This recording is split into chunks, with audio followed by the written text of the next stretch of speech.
If you are currently committed to a journey of healing attachment wounds, then you've probably heard of the importance of grounding and present moment living.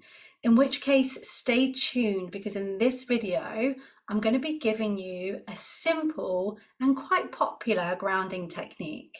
Now, people with insecure attachment wounds and past trauma tend to spend a lot of their life living in a state of fight or flight, stress, anxiety, worry, upset, you name it, the state is usually anything but present and calm.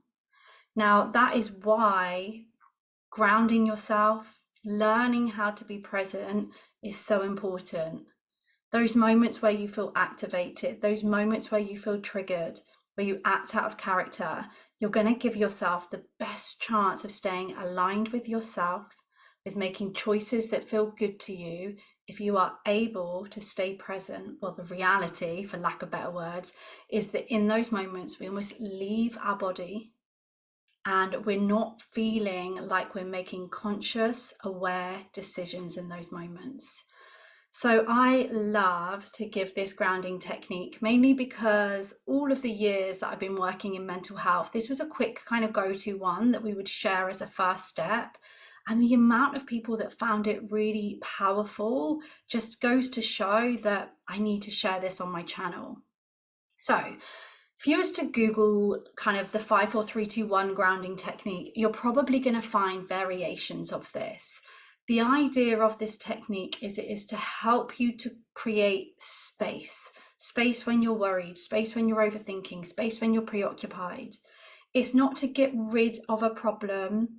I mean, that would be great if it was. It doesn't just completely take away the anxiety. It's to create space and to help you to ground yourself when you're going into that state of survival and everything feels overwhelming and too much. So the first thing you're going to do, and you can practice it with me right now if you want, is you're going to look around and you are going to notice 5 things that you can see, whatever grabs your attention. And if there are things there that you don't really like the look of, look around and find 5 things that make you feel good, that you like. And if you don't feel good right now, 5 things that you usually like. The next thing you're going to do is you're going to notice 4 things that you can feel. And I mean feel as in touch. I can feel the hair on the side of my face. Now that I'm paying attention, right? I couldn't 2 seconds ago. I can feel my clothes on my skin, okay? You're going to notice 4 things that you can feel. If you struggle with this, that is okay, especially if you're someone who has quite avoidant tendencies.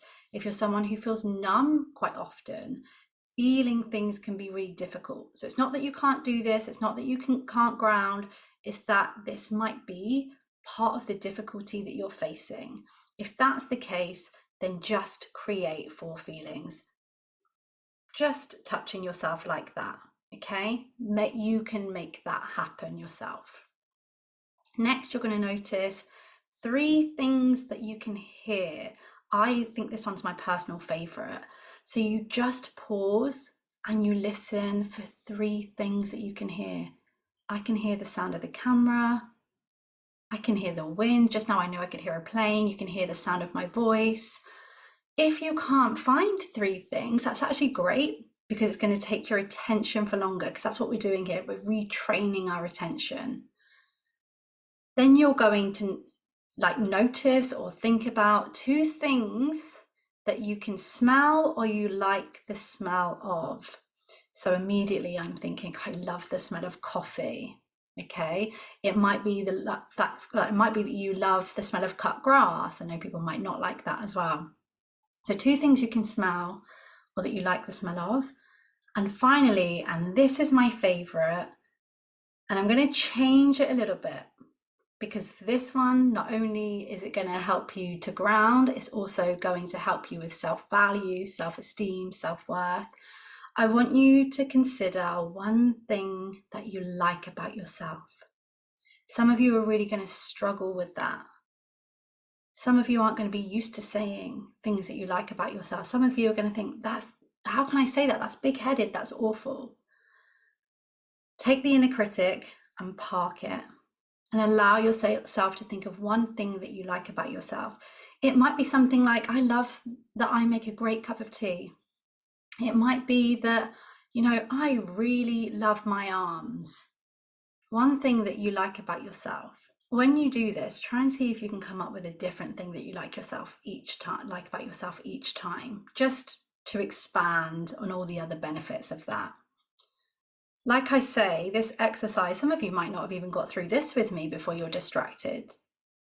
The people that I work with, like I said, find it difficult to stay in the present, to focus. We have to train ourselves to live in the moment and to follow a video like this.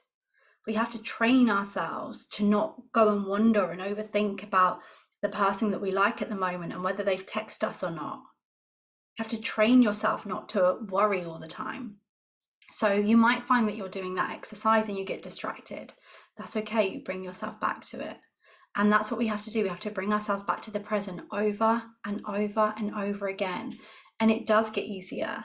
And the more grounding practices that you have, I literally have a document that I send my clients with an exercise and just a whole list of grounding exercises, because it is also about what you need and what you like and what makes you feel good and more present. Working with our senses is really, really key, but it's not easy either, because a lot of the time when you've experienced trauma or a really challenging, overwhelming time, you receive that through your senses. And so it can be triggering. And so we're retraining ourselves. So I hope you found that useful. If you found that useful, I would love it if you could like this video, subscribe to this channel, because YouTube loves that. And that's what's going to get the video out to people just like you, just like me. They're also struggling to stay present, that struggle with attachment wounds and need to find videos like this. If you have tried everything, if you feel like, I know all of this, I know the logic, and I still keep falling into the same patterns, then together we can figure out why. What is going on that these tools and strategies aren't carrying you through to the next phase of your healing that you're looking for? If that's the case, you can look at working with me one-to-one, because that's the people that I help. I help the people that can consciously see themselves defaulting back to old patterns, even though they have a whole range of self-soothing tools and they've read everything on attachment. Or you might want to check out my membership. My membership is for all things attachment styles and rediscovering yourself. It is full of embodiment practices, education, community, people just like us that are also on their healing journey. Whatever you decide, I hope to see you back on this channel. There's the plane that I was talking about. I hope to see you back on this channel soon, because I'm sharing tips, tools, strategies to help people move towards a more secure attachment, because you deserve to have a healthy love in your lifetime.